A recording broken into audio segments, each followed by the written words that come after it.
আসসালামু আলাইকুম। অনেকদিন পরে চলে আসলাম আপনাদের সাথে আরেকটা কেকের টিপস শেয়ার করতে। সুন্দর এই কেকটার উপরে যে সেলগুলো দেখছেন সেটা কিভাবে বানাবেন সেটাই আমি আজকে আপনাদেরকে দেখাবো। রাইস পেপার সেলগুলো করার জন্য আমাদের মূল ইনগ্রিডিয়েন্ট হচ্ছে রাইস পেপার। এগুলো অনেকগুলো সাইজ অ্যান্ড কোয়ালিটিতে আসে, আপনারা যে কোনোটাই নিয়ে নিতে পারেন, সেটাই তেমন কোনো সমস্যা হবে না। আমি একটা প্লেটে খাবার পানি নিয়ে নিচ্ছি। আমি প্লেটটা সাদা নিয়েছি যেন আপনারা কালারিং পার্টটা বুঝতে পারেন। আমি পানিতে সামান্য কালার দিয়ে নিব। আপনারা যে কালারের সেল ইউজ করবেন সেই কালারটা পানির মধ্যে অ্যাড করে নেবেন। আমি কালারটা একটু ডিপ করে দেখাচ্ছি যেন ক্যামেরাতে আমাদের পুরো ডিটেলসটা ভালো মতো বোঝা যায়। পানিতে কালার মেশানো হয়ে গেলে আপনারা যে কাজটা করবেন সেটা হচ্ছে গিয়ে সামান্য একটু রাইস পেপার পানিতে ভিজিয়ে নেবেন। ভিজিয়ে নিয়ে একটু দেখবেন যে আপনি যে কালারটা চাচ্ছেন সেই কালারটা এসেছে কিনা।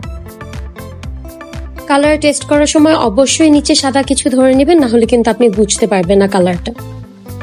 এবারে রাইস পেপার গুলো তুলনামূলক সাইজে একটু বড় হয়, আমি সাইড দিয়ে সুন্দর করে কেটে নিয়েছি। এরপর আমি সেটাকে পানিতে দিয়ে সুন্দর করে কিছুক্ষণের জন্য ভিজিয়ে নিব যেন টেক্সচারটা আস্তে আস্তে নরম হয়ে যায়। পুরোটা রাইস পেপারে সমানভাবে পানি প্রবেশ করছে কিনা সেটা চেক করতে হবে, না হলে কিন্তু দেখবেন এক জায়গা শক্ত এক জায়গা নরম।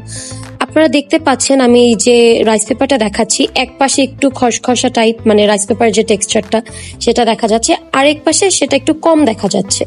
সো যেই পাশে কম দেখা যাবে ওইটা হচ্ছে গিয়ে আমাদের কেকের সামনের মুখে থাকবে, এমন ভাবে আমি রাইস পেপারটা সেট করব। রাইস পেপার সেট করার জন্য সবথেকে বেস্ট সারফেস হচ্ছে সিলিকন ম্যাট। সেলটা আপনারা যেভাবে চাচ্ছেন সেভাবে ডিজাইন করে নেবেন ম্যাটটার উপরে রেখে।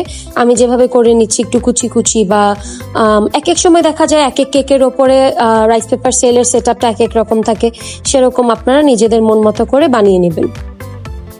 এই পার্টটা আপনারা একটু সময় নিয়ে করবেন। কাজ করতে করতে পানিটা যদি শুকিয়ে যেতে থাকে তাহলে দেখবেন হাতের মধ্যে লেগে যাচ্ছে, সেক্ষেত্রে হাতটা হালকা একটু ভিজিয়ে নেবেন, সেক্ষেত্রে সেলটা আর আপনার হাতে লেগে যাবে না।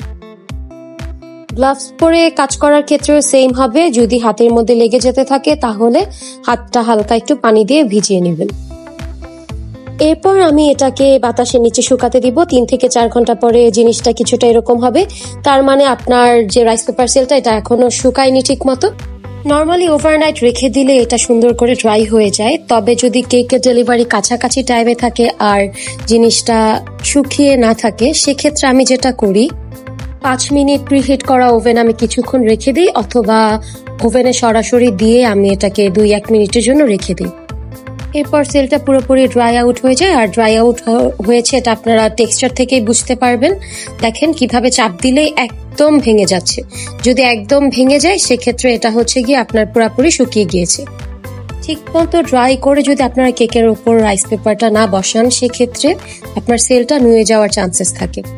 রাইস পেপার সেলগুলো কিন্তু কেকের ওপরে ডেকোরেশনের জন্য খুবই চমৎকার একটা medium.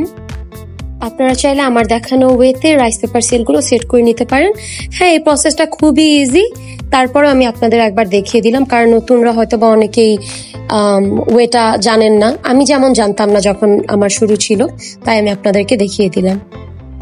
Palette knife work, gold leaf আর রাইস পেপার সেলে এই কেকটাকে আরো বেশি সুন্দর দেখাচ্ছে।